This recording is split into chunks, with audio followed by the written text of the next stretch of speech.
Hello student, आज आपण differentiation या चॅप्टरमधला जो आपला कन्सेप्ट चालू आहे डेरिव्हेटिव्ह ऑफ कॉम्पोजिट फंक्शन, त्यातला क्वेश्चन नंबर 3 जो आपण काल पण बघत होतो तोच कंटिन्यू करणार आहोत. फक्त फरक एवढा आहे की कालच्या प्रॉब्लेममध्ये आपण प्रॉब्लेमची सॉल्व केली होते ते u प्लस v आणि u इंटू v या फॉर्ममधले होते. म्हणजे बेसिक जे फंक्शन आहे ते बेसिक फंक्शन या आणि या फॉर्ममध्ये दिलेले होते. आत्ताचे जे सगळे प्रॉब्लेम्स आहेत ते आपण u अपॉन v या फॉर्ममधले जे आहेत ते बघूया. आणि त्यातलंच हे मी पहिलं एक्झाम्पल घेतलं आहे, एक फंक्शन अपॉन दुसरा फंक्शन आणि कंपोजिट फॉर्ममध्ये तेच फंक्शन असेल तर ते कशा पद्धतीने सॉल्व करायचं हे आपण बघणार आहोत. बेसिक जो फॉर्म्युला आहे तो u अपॉन vचा जो फॉर्म्युला आहे तो लक्षात घ्यायचा. याचा डेरिव्हेटिव्ह आपल्याला कसा कॅल्क्युलेट करता येतो? Derivative of u upon v second function as it is derivative of first minus first as it is derivative of second upon second square. हा जो बेसिक फॉर्म्युला आहे त्याचा पहिल्यांदा यूज करायचा आणि नंतर मग जे काही डेरिव्हेटिव्ह फॉर्म येतील ते कॅल्क्युलेट करत द्यायचं. सो डिफरन्शिएट करूया ह्या फंक्शनला विथ रिस्पेक्ट टू x. फॉर्म्युल्यामध्ये व्हॅल्यू सबस्टिट्यूट करा. डेरिव्हेटिव्ह y चा dy/dx is equal to formula तो म्हणायचा, व्हॅल्यू मात्र ह्या घ्यायच्या ज्या दिलेल्या आहेत. Second function as it is derivative of first minus first as it is derivative of second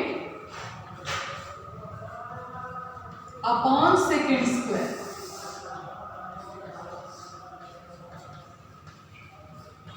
आणि आता ही जी टर्म आलेली आपली ह्या टर्मला थोडंसं डिफरन्शिएट करून घेऊया. ज्या फंक्शनचा डेरिव्हेटिव्ह आहे त्या फंक्शनमध्ये आणि इथे ब्रॅकेट स्क्वेअर आहे, स्क्वेअर रूटची टर्म आहे, square and square root get cancel. यावेळी मी त्याला सिम्प्लिफाय करूया आणि ज्या टर्मची डेरिव्हेटिव्ह आहे त्या टर्मची डेरिव्हेटिव्ह घेऊया. हा सोपा आहे डेरिव्हेटिव्ह, एक्सचा डेरिव्हेटिव्ह 1 येतो, ही व्हॅल्यू इथे येईल. इथे मात्र डेरिव्हेटिव्ह पहिल्यांदा रूटचा घ्यावा लागेल आणि नंतर आपल्या फंक्शनचा डेरिव्हेटिव्ह फॉर्म कन्सिडर करायचा. सो डेरिव्हेटिव्ह सेकंड स्टेपसाठी येईल 1 मायनस एक्स इंटू रूटसाठी डेरिव्हेटिव्ह घ्या. फॉर्म्युला आपला 1/2 square root of function into derivative of function upon जी टर्म आहे आपल्याला दिलेली ती ब्रॅकेट स्क्वेअर करून घेतली तर स्क्वेअर रूट गेट कॅन्सल, म्हणजे टर्म राहील 7 - 3x फॉर्ममध्ये. आता फक्त ह्या टर्मचा डेरिव्हेटिव्ह घ्यायचा, बाकी सिम्प्लिफिकेशन आपण करूया. इथे टर्म जी आहे ती सेम दिसते त्यामुळे क्रॉस मल्टिप्लिकेशन होईल. अपॉनच्या फॉर्ममध्ये ही क्रॉस मल्टिप्लाय झाली की ही जी व्हॅल्यू आहे ती परत इकडे डिवाइड जी आहे ती करून घ्यायची, म्हणजे ह्या टर्मला तिथं मल्टिप्लाय होईल. यावेळी मी थोडंसं सिम्प्लिफिकेशन करूया. सो क्रॉस मल्टिप्लिकेशन इथे 2 सुद्धा मल्टिप्लाय होईल, 2 रूट इंटू रूट त्यामुळे रूट कॅन्सल होईल. टर्म येईल 7 - 3x इंटू 1 आपण घेत नाही त्यामुळे पुढची टर्म घ्यायचं -x इंटू ही जी टर्म आहे त्याला डिफरन्शिएट करा. ही टर्म आपण खाली लिहूया, ह्या टर्मला डिफरन्शिएट करा. 7चा डेरिव्हेटिव्ह 0 येईल, -3 कोएफिशियंट आहे ॲज इट इज आणि एक्सचं डेरिव्हेटिव्ह आहे 1 त्यामुळे ही ब्रॅकेट व्हॅल्यू इथे कंप्लीट केली. अपॉन हा टर्मला जेव्हा सुरुवातीला 7 - 3x इंटू ही जी टर्म आहे ती येईल. यातला जो 2 आहे तो मी परत पुढे लिहिते. ह्या व्हॅल्यूला आता इंडिकेट करा स्क्वेअर रूट ऑफ 7 - 3xच्या फॉर्ममध्ये. आता ह्या टर्ममध्ये सेम व्हॅल्यूज आहेत, फक्त फरक एवढा हा रूटमध्ये नाही आहे आणि हा रूटमध्ये आहे. आणि ह्याचं जे सिम्प्लिफिकेशन आहे ते ब्रॅकेट रेज टू 1 आणि ही जी व्हॅल्यू आहे रूटची ती कन्सिडर करायची 1/2च्या फॉर्ममध्ये. जर बेस इक्वल असेल तर इंडेक्सची ॲडिशन होते आणि ती ॲडिशन हे 1 + 1/2 इंडेक्समध्ये टर्म येईल 3/2. ही जी टर्म आहे ती आपण डिनॉमिनेटरला रेस टू इंडेक्स 3/2च्या फॉर्ममध्ये लिहूया आणि ह्या टर्मला सिम्प्लिफाय करूया. 2 ने आतमध्ये दोन्ही टर्मला मल्टिप्लाय करायचा, -3 ने इथे मल्टिप्लाय करून द्या, ही टर्म सिम्प्लिफाय होईल. सो इथे येईल 14 - 6x + 3x अपॉन हा जो 2 आहे तो आणि ही टर्म लिहिताना ह्याची 7 - 3x raise to index 3/2 base equal index add झाले. आता व्हॅल्यू जी आहे ती कॉन्स्टंट ॲज इट इज आणि ह्या टर्मचं सिम्प्लिफिकेशन करून डिराइट करून घ्या. 14 - 3x upon 2 7 minus 3x raise to 3/2 आणि हाच आपला डेरिव्हेटिव्हचा लास्ट आन्सर असेल जो गिवन प्रॉब्लेम आहे त्याचा डेरिव्हेटिव्ह यावेळी आपल्याला मिळेल. ही जी टर्म आहे ती डिफरन्शिएट झाल्यानंतर या फॉर्ममध्ये आली. सो पहिल्यांदा आपण u अपॉन v चा फॉर्म्युला यूज केला, आतले जे फंक्शन्स आहेत त्यांचा डेरिव्हेटिव्ह घेतला आणि नंतर मात्र थोडंसं सिम्प्लिफिकेशन करावंच लागतं. आता हा प्रॉब्लेम थोडा सोपा होता म्हणून आपल्याला सिम्प्लिफिकेशन लगेच लक्षात आलं. जसे जसे प्रॉब्लेम पुढे जातील तसं त्याची डिफिकल्टी लेवल जी आहे ती वाढत जाते. त्यामुळे सिम्प्लिफिकेशनला जास्त महत्त्व आहे. जेवढं जास्त आणि ॲक्युरेटली तुम्ही सिम्प्लिफाय करू शकाल, मायनस प्लस साईन व्यवस्थित बघायचं आणि ट्रिग्नॉमेट्रिक व्हॅल्यू जेव्हा असेल तेव्हा ती ट्रिग्नॉमेट्रिक व्हॅल्यू व्यवस्थित इंटरप्रिट करायचं. यावेळी आपण आता पुढचं एक्झाम्पल बघूया. u अपॉन v टर्म आहे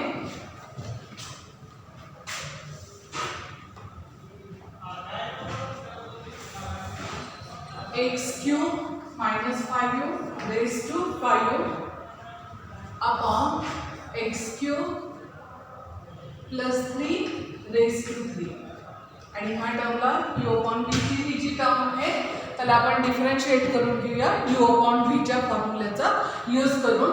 फॉर्म्युला मगाशी जो लिहिला मी तोच फॉर्म्युला राहील. टर्म मात्र ज्या गिवन आहे त्या घ्यायच्या आणि सिम्प्लिफिकेशन डेरिव्हेटिव्ह वाईज करत न्यायचं. फॉर्म्युले पाठ पाहिजे आणि टर्म्स नीट लक्षात यायला पाहिजे, एवढंच बेसिक गरज आहे त्याची. आता डिफरन्शिएट करूया विथ रिस्पेक्ट टू एक्स. जी टर्म दिलेली आहे त्याच्यामध्ये second function as it is, derivative of first minus first as it is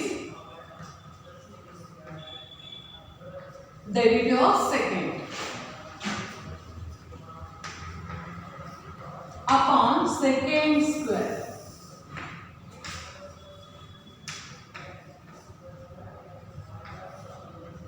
second जी टर्म आहे त्याचा मी स्क्वेअर कन्सिडर केला. आता ज्या टर्मचे डेरिव्हेटिव्ह आहेत त्याच टर्मचे डेरिव्हेटिव्ह घ्यायचे. आता इथे सिम्प्लिफिकेशन येईल 3 × 2 6 च्या फॉर्ममध्ये आणि ही जी टर्म आहे ती रेज टू पॉवर आहे. ही पण टर्म रेज टू पॉवर आहे. त्यामुळे पहिल्यांदा फॉर्म्युला येईल f of x raise to n चा. हा जो फॉर्म्युला आहे तो घ्यायचा. पहिले त्या फॉर्म्युल्याचा यूज होईल आणि नंतर आतल्या फंक्शनचा डेरिव्हेटिव्ह कन्सिडर केला जाईल. So next step X cube plus 3 bracket cube into X raise to एनचा जो फॉर्म्युला आहे किंवा फंक्शन रेज टू एनचा जो फॉर्म्युला आहे तो यूज करा. टर्म येईल 5 X cube minus 5 raise to 1 नी पॉवर कमी into derivative of function. So function is X cube minus 5. ह्या फंक्शनचा आता डेरिव्हेटिव्ह घ्यायचा. Second term minus X cube minus 5 raise to 5. आता derivative same X raise to एनचा formula किंवा function raise to X एनचा जो फॉर्म्युला आहे तो येईल 3 X cube plus 3 bracket square into derivative of function again. So function is X cube plus 3. This whole upon term जी आहे ती आता सिम्प्लिफाईड फॉर्ममध्ये घेऊया रेज टू पॉवर 6 च्या फॉर्ममध्ये. ह्याला डिफरन्शिएट ज्या फंक्शनला करायचं त्याच फंक्शनला करायचं. थोडंसं सिम्प्लिफिकेशन जमतंय का बघूया. इथे टर्म सेम आहे, परत ही पण टर्म सेम आहे. त्यामुळे कॉमन जर आपल्याला काढता येत असेल तर आपण कॉमन काढून घेऊया. या दोन मधला पॉवर हा लहान आहे त्यामुळे ती टर्म कॉमन येईल. ह्या दोन टर्म मधला पॉवर हा लहान आहे त्यामुळे ती टर्म आहे. सो सिम्प्लिफिकेशन पण घेऊया. इथे कॉमन काढताना येईल x cube plus 3 raise to 2. न्यूमरेटरमध्ये पहिली व्हॅल्यू. दुसरी व्हॅल्यू येईल x cube minus 5 raise to 4. आता ब्रॅकेटमधली टर्म लिहायची आहे. हा इथे 5 शिल्लक राहिला आणि इथे जी टर्म आहे त्यातली 1 शिल्लक राहिली. X cube plus 3 minus derivative राहायला घ्यायचं आपलं इथे.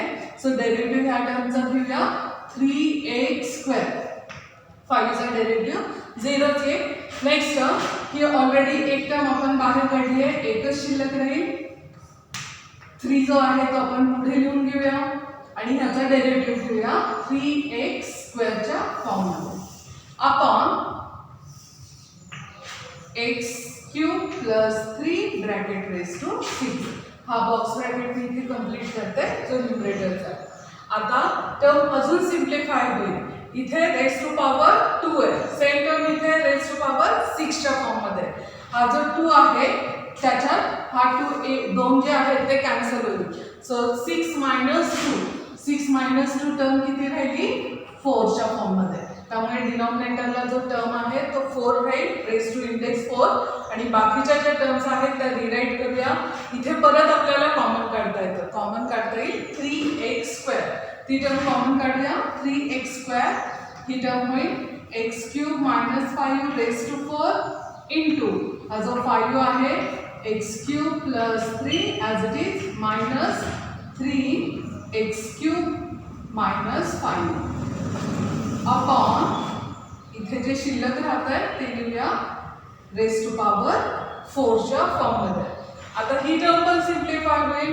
आतमध्ये जे आहे ते ब्रॅकेट सॉल्व करून आपण सिम्प्लिफिकेशन अजून लिहूया. So 3x² x³ - 5 as it is. Simplification करा. 5 ने आतमध्ये मल्टिप्लाय होईल plus 15 minus 3x³ plus 15 upon x³ plus 3 bracket raise to 4 या फॉर्म मध्ये ही टर्म येईल. अजून सिम्प्लिफिकेशन येतं ते सिम्प्लिफिकेशन करा. इथे जी टर्म आहे ती x³ सबस्ट्रॅक्शन होईल आणि 15 आणि इथे पण 15 आहे त्या टर्मची ॲडिशन करा. सो टर्मची ॲडिशन करूया आणि टर्म सिम्प्लिफाईड फॉर्म मध्ये करून काढूया. सो डेरिव्हेटिव्ह येईल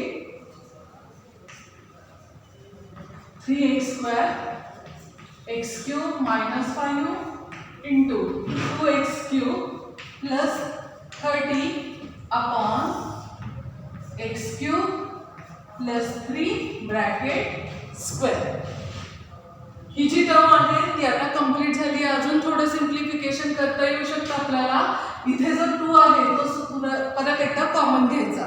हा जर 2 आपण कॉमन घेतला तर हा 2 आणि इथला जो 2 आहे इथला जो 3 आहे तो मिळून आपल्याला होईल 3 × 2 6 च्या फॉर्म मध्ये. तर ती टर्म लिहून घेऊया 6x². 3x³ - 5 into x³ plus 15 शिल्लक राहील. 2 ऑलरेडी आपण बाहेर काढून घेतलाय common upon x³ plus 3 bracket square. आणि हे जे आन्सर आहे हे आन्सर तुमचं लास्ट फॉर्म असेल डेरिव्हेटिव्हचा. सो गिवन जो प्रॉब्लेम होता त्या गिवन प्रॉब्लेमला आपण डिफरन्शिएट करून हे लास्ट आन्सर कॅल्क्युलेट केलेलं आहे. इथे जवळजवळ हा डेरिव्हेटिव्ह कंप्लीट झाला आहे. इथून खालच्या स्टेप्समध्ये फक्त आपण सिम्प्लिफिकेशन केलं आहे. त्यामुळे सिम्प्लिफिकेशनसाठी टर्म्स व्यवस्थित लिहिणं गरजेचं आहे आणि त्या लिहिलेल्या टर्ममधनं कॉमन कसा काढायचा किंवा त्याचं सिम्प्लिफिकेशन काय करता येईल हे नीट बघायचं आणि त्यानुसार करायचं. तर नेक्स्ट प्रॉब्लेम घेऊया. सेम u अपॉन vचाच घेऊया. टर्म आहे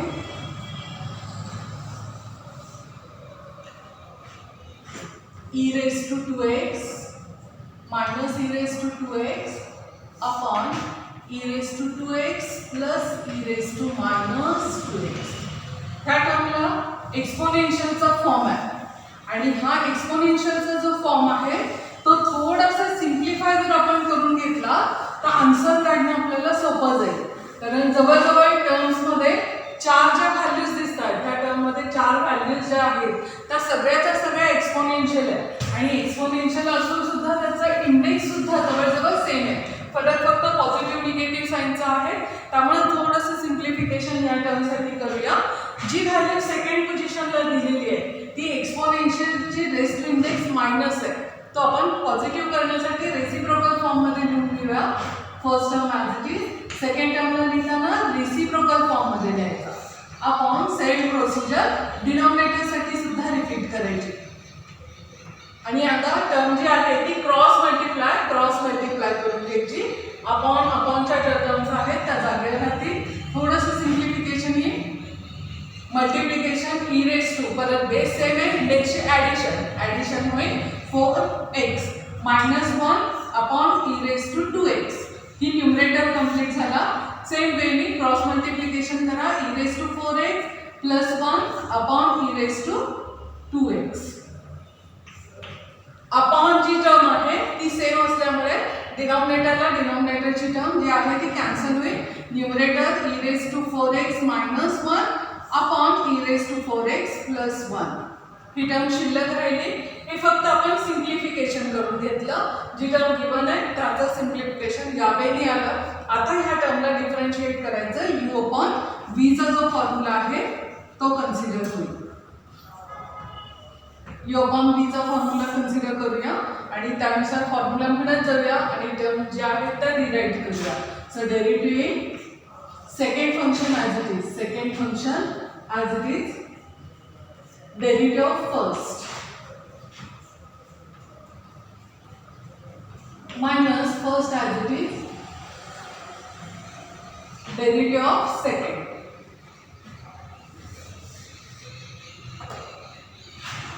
d by dx of second upon second square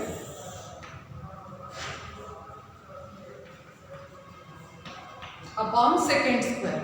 आता सिम्प्लिफिकेशन करूया. जी टर्म आहे त्याला डिफरन्शिएट करा.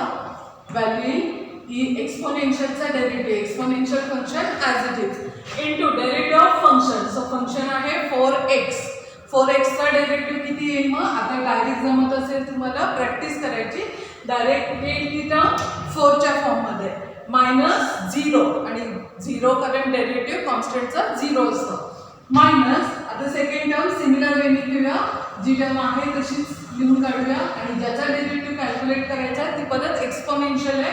एक्सपोनेन्शियल फंक्शनचा derivative exponential as it is into derivative of function. Again function is 4x आणि त्याचा डेरिव्हेटिव्ह आहे 4 च्या फॉर्ममध्ये +0 येईल. तो +0 नाही लिहिला तरी चालेल. अपॉन ही जी टर्म आहे ती ॲज इट इज 1 स्क्वेअरच्या फॉर्ममध्ये. परत सिम्प्लिफिकेशन. याच्यात कॉमन काय येईल? इथे 4e⁴x ही जी टर्म आहे ती कॉमन काढता. 4e⁴x कॉमन e⁴x + 1 ही पहिली टर्म शिल्लक राहील. आता इथे मायनस साइन आहे त्यामुळे इथे टर्म शिल्लक जी राहील ती व्हॅल्यू सिम्प्लिफाईड फॉर्ममध्ये घ्यायची. इथे मायनसने आतमध्ये मल्टिप्लाय करून घ्या. -e⁴x + 1 अपॉन ही जी व्हॅल्यू आहे ती as it is bracket square. परत सिम्प्लिफिकेशन होईल. आतली जी व्हॅल्यू आहे ती अपोजिट साइन जी आहे ती एकमेकांना कॅन्सल होईल आणि 1 + 1 टर्म इन 2 अपॉन डिनॉमिनेटर आहे तसा. परत सिम्प्लिफिकेशन येईल आणि term in 8e⁴x upon e⁴x + 1 bracket square आणि हाच डेरिव्हेटिव्ह जो आलाय आपला तो लास्ट आन्सर असेल गिवन फंक्शनचा. सो या टर्मला थोडंसं आपण सिम्प्लिफाय करून घेतलं आणि मग त्याला डिफरन्शिएट केलं. u/v चा जो फॉर्म्युला आहे त्याच टेक्निकने हे डेरिव्हेटिव्ह आपण कम्प्लीट केलेलं आहे. नेक्स्ट टर्म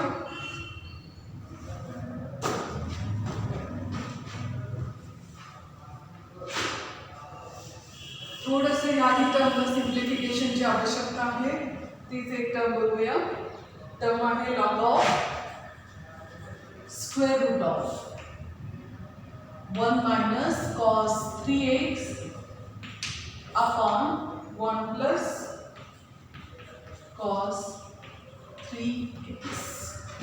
याही टर्मला थोडंसं सिम्प्लिफिकेशन गरजेचं आहे आणि सिम्प्लिफाईड फॉर्ममध्ये जेव्हा टर्म येईल की त्याच्यानंतर त्याचा डेरिव्हेटिव्ह कन्सिडर करायचा.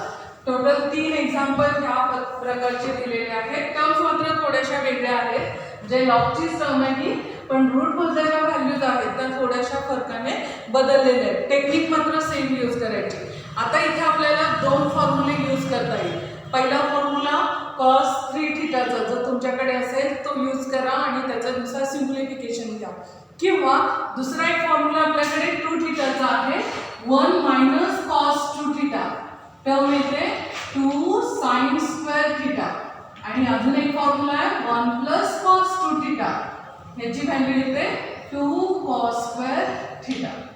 हे जे फॉर्म्युलेज आहेत त्यांचा जर यूज केला तर हे सिम्प्लिफिकेशन थोडंसं इझी होईल आणि हे झालेलं इझी सिम्प्लिफिकेशनचा शेवटी मग डेरिव्हेटिव्ह कॅल्क्युलेट करायचा. आता सिम्प्लिफिकेशन करूया. त्या 2θ च्या फॉर्म्युल्यानुसार जी रूटची टर्म आहे ती रिराईट करूया. पहिली टर्म येईल 2 sin स्क्वेअर, हाफ अँगल घ्या 3x अपॉन 2 च्या फॉर्म मध्ये अपॉन. परत ह्या टर्मला सेकंड फॉर्म्युला घ्यायचा कन्सिडर करून. सो टर्म येईल 2 cos स्क्वेअर, हाफ अँगल घ्या 3x अपॉन 2 च्या फॉर्म मध्ये. आता परत 2 ला 2 कॅन्सल होईल. Sine upon cos, angle same आहे.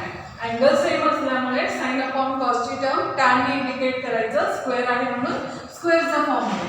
सो टर्म येईल log of square root of tan square 3x/2. परत अजून टर्म सिम्प्लिफाय होईल.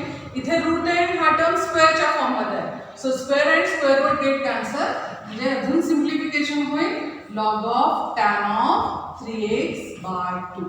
आणि हे सोपं झालं आता, कारण फंक्शन मध्ये फंक्शन असं डायरेक्ट जे एक्झाम्पल आहे कंपोजिट फंक्शनचं त्याच फॉर्म मध्ये ही टर्म तयार झालेली आहे. ह्याचा डेरिव्हेटिव्ह घेणं आता आपल्याला इझीच आहे. सो आता ह्याला डिफरन्शिएट करायचं विथ रिस्पेक्ट टू x नी. सो डेरिव्हेटिव्ह येईल dy/dx इज इक्वल टू लॉगचा डेरिव्हेटिव्ह घ्यायचा सुरुवातीला 1 upon function into derivative of function. आता फक्त फंक्शनचा डेरिव्हेटिव्ह कन्सिडर होईल. सो ही टर्म आहे तशीच लिहून काढूया आणि फंक्शनचा डेरिव्हेटिव्ह घेऊया. टॅनचा डेरिव्हेटिव्ह घ्यायचा sec square x into function into derivative of function. फंक्शनचा डेरिव्हेटिव्ह आता कन्सिडर करायचा. ऑर्डर सर्व टर्म्स आहे तशा लिहून काढायच्या. सो डेरिव्हेटिव्ह टर्म होईल 1 upon tan into sec square 3x/2 into 3x/2 coefficient आहे. 3x/2 कोएफिशिएंट आहे ॲज इट इज राईट. फक्त xचा डेरिव्हेटिव्ह घ्यावा लागेल आणि xच्या डेरिव्हेटिव्हची व्हॅल्यू असते 1. त्यामुळे हा ब्रॅकेट मी इथेच कंप्लीट केला. आता हे थोडंसं सिम्प्लिफिकेशन जमतंय का हे बघायचं. मुळातच हा कॉट असतो 1 अपॉन टॅन म्हणजे कॉट, आणि कॉटची जी व्हॅल्यू आहे ती आपल्याला रिराईट करता येते कॉस अपॉन साइनच्या फॉर्ममध्ये. अँगल जो आहे तो अँगल मी जसाच्या तसा ठेवला. नेक्स्ट टर्म ही जी आहे ती सेक स्क्वेअरच्या फॉर्ममध्ये आहे आणि ती आपल्याला रेसिप्रोकल फॉर्म लिहिता येते कॉस स्क्वेअर 3x च्या फॉर्ममध्ये इंटू 3/2. सध्या तरी मी आहे तसा ठेवते कारण त्याचा यूज नंतर होणार आहे आपल्याला. ही जी टर्म आहे ती सिम्प्लिफाय करूया. हा कॉसला स्क्वेअर मधला एक कॉस जो आहे तो कॅन्सल होईल. तो कॅन्सल केला की हा 1 आणि 3 मल्टिप्लाय होईल आणि 3 च्या फॉर्म मध्ये न्यूमरेटर होईल. हा जो 2 आहे तो मी इथे लिहीन 2 sin 3x upon 2 into cos 3x upon 2. परत हा एक फॉर्म्युला आहे आपला 2 sin theta into cos theta. Angle same असल्यामुळे तो फॉर्म्युला आपल्याला लिहिता येतो आणि टर्म व्हॅल्यू काय लिहिता येईल sin 2 थीटा. थीटाची व्हॅल्यू जी आहे ती आपली आहे 3x अपॉन 2. हा जो 2 आहे तो ह्या 2 ला कॅन्सल होईल. टर्म परत रिराईट होईल 3 अपॉन sin 3x आणि हाच आपला डेरिव्हेटिव्हचा लास्ट आन्सरचा फॉर्म असेल. सो गिवन जे फंक्शन आहे त्याचा डेरिव्हेटिव्ह या पद्धतीने आपण कॅल्क्युलेट केला. याच्यामध्ये आपण 2 ठिकाणी फॉर्म्युले यूज केले ट्रिग्नॉमेट्रीचे. एक तर पहिला सुरुवातीलाच आपण ट्रिग्नॉमेट्रीचे फॉर्म्युले यूज करून त्याचं सिम्प्लिफिकेशन करून घेतलं. ह्या सिम्प्लिफिकेशनचं नंतर डेरिव्हेटिव्ह कॅल्क्युलेट केला जसं आपण कंपोजिट फंक्शनचा डेरिव्हेटिव्ह घेतो त्याच वेळी. हा डेरिव्हेटिव्ह इथे कंप्लीट झाला आहे, पण त्याच्यानंतर हे जे आहे ते सिम्प्लिफिकेशन आहे. सिम्प्लिफिकेशन आपण काय केलं इथे 1 अपॉन टॅन आहे म्हणून कॉटच्या फॉर्ममध्ये घेतली. कॉटची टर्म आपण कॉस अपॉन साइन आणि सेक जी टर्म आहे ती 1 अपॉन कॉसच्या फॉर्ममध्ये इंडिकेट केली आहे. हा जो टर्म आहे तो ॲज इट इज ठेवला. त्याचं सिम्प्लिफिकेशन थोडंसं करून घेतलं. परत इथे फॉर्म्युला आला 2 थीटाचा. साइन 2 थीटाची जी व्हॅल्यू आहे ती घेतली. सिम्प्लिफिकेशन नंतर जे आन्सर येतं तेच आपलं फायनल आन्सर असेल. याच वेळी आपल्याला सगळे एक्झाम्पल सॉल्व्ह करायचे.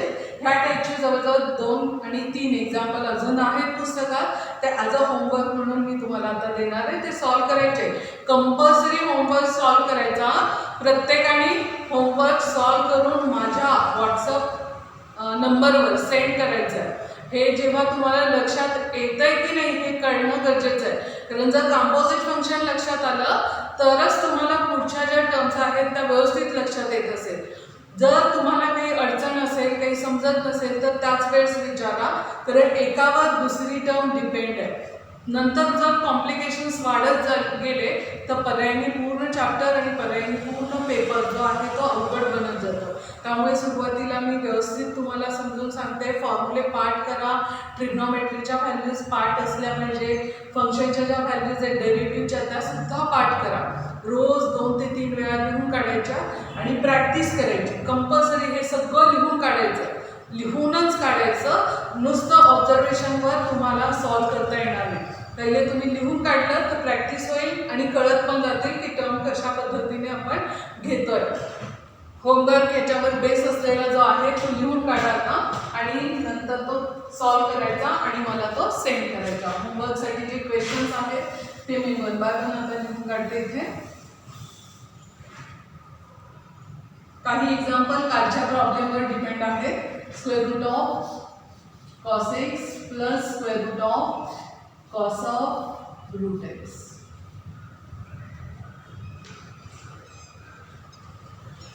अजून एक प्रॉब्लेम कालच्याच प्रॉब्लेमवर डिपेंड असलेला.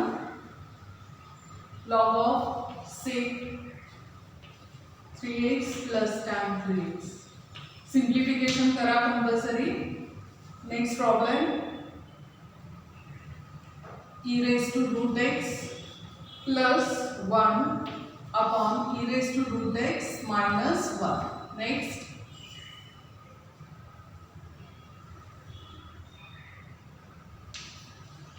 log of square root of. हे जो आता शेवटचा प्रॉब्लेम आपण बघितला त्याच्यावर बेस असलेला 1 plus cos 5x by 2 upon 1 minus cos 5x by 2. हा जो प्रॉब्लेम आत्ताच आपण बघितला शेवटचा त्याच्यावर. अजून एक एक्झाम्पल आहे त्याचं. फक्त फॉर्म जो आहे तो साइन दिलेला आहे, तो साइनचा कॉस कसा करायचा हे आपल्याला माहिती आहे, किंवा दुसरा फॉर्म्युला यूज करा. तुम्हाला जसं समजत असेल त्यावेळी सॉल्व केलं तरी चालतं. ही जी टर्म आहे त्याच्यामध्ये हा जो साइन दिला आहे त्याला आयदर अलाइड अँगल यूज करून तुम्ही